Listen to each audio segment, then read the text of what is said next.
किसी को कभी ना कभी कोई छोड़ के जरूर गया होगा। लोग जब जाते हैं तो उनकी बातें सुनने लायक होती हैं। मेरी वाली भी बिल्कुल एकदम फिल्मी अंदाज में गई।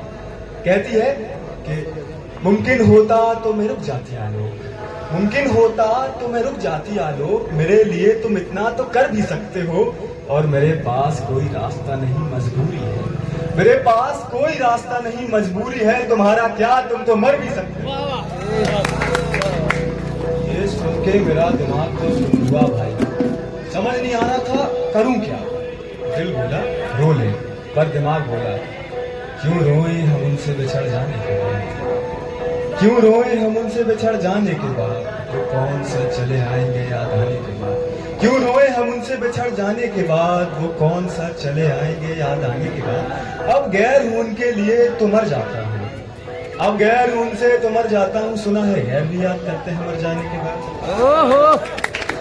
यहाँ मौजूद हर लड़के से मेरा एक सवाल है, लड़के रोते क्यों नहीं? रोते हैं किसी के सामने क्यों नहीं रोते? असल में हम रोना चाहते हैं, फूट फूट के रोना चाहते हैं, चाहते हैं हमारे दोस्तों को, घर वालों को पता चले कि what we are going through. पर फिर वही बैक टू डिफॉल्ट सेटिंग, लड़के कभी रोते नहीं। इस पे मेरी एक शायरी थी कि रोना तो चाहता हूँ हर आदमी से मैं, रोना तो चाहता हूँ हर आदमी से मैं, पर मेरा आदमी होना मुझे रोने नहीं देता, और सोना भी चाहता हूँ एक अरसे से मैं, पर तेरा गैर संग होना मुझे सोने नहीं देता। क्या बात। मेरी एक शायरी जो मुझे हद से ज्यादा प्यारी, अभी रोज डे निकला, उस पे है कि हमने कैसे आलोक एक उम्र गुजार दी खलवत में, खलवत मतलब आइसोलेशन, एकांत, अकेलापन।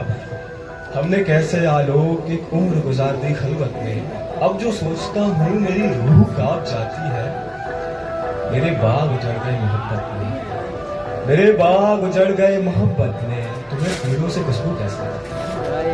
बहुत बढ़िया, बहुत बढ़िया। मेरे बाग उजड़ गए मोहब्बत में, तुम्हें फूलों से खुशबू कैसे? अब ब्रेकअप के बाद लड़के या तो जिम करते हैं या नशे।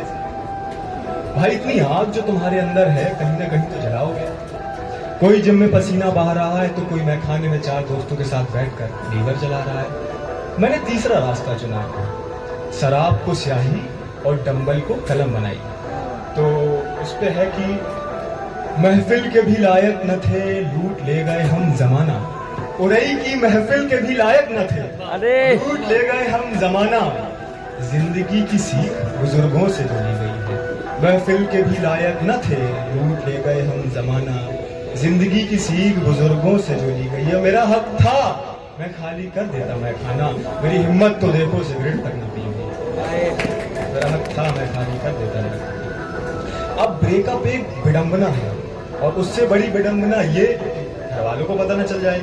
तो उस पे है कि सामने तेरे हंसते रहे दोस्तों से रो रो सारा अजाब कह, अजाब मतलब सामने तेरे हंसते रहे दोस्तों से रो रो सारा अजाब कह दिया, हर मायने में तुझको अच्छा खुद को खराब कह दिया।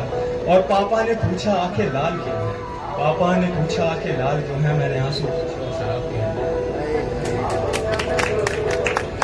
अंत निश्चित है, हर चीज को एक दिन आखिरत से गुजरना पड़ता है, बड़े से बड़ा दुख, बड़ी से बड़ी खुशी, हर चीज का अंत निश्चित है। तो मेरा लिखने का भी अंत निश्चित था, तो उस पे मैंने लिखा, एक गाना सुना होगा, शीशे का था दिल मेरा पत्थर का जमाना था, सुना है? उस पे लिखा था कि इन शीशे के टुकड़ों को अश्कों से जोड़ रहा हूं, ये लो मेरी कलम मैं लिखना छोड़ रहा हूं। अब के तुम लिखना मेरे बारे, कैसे सब ख्वाब अधूरे रहे तुम्हारे, कैसे मैंने पल पल तड़पाया तुमको, सैडिस्टिक डिप्रेस्ड न जाने क्या क्या बनाया। मुझे अब तुम्हारी लिखी कविता बनना है, मैं खुद लिख लूं ना, वो किताब का भीता बनना है। असल में इन शीशे के टुकड़ों को अश्कों से जोड़ रहा हूँ, ये लो मेरी कलम मैं लिखना चाहता हूँ। बहुत बढ़िया।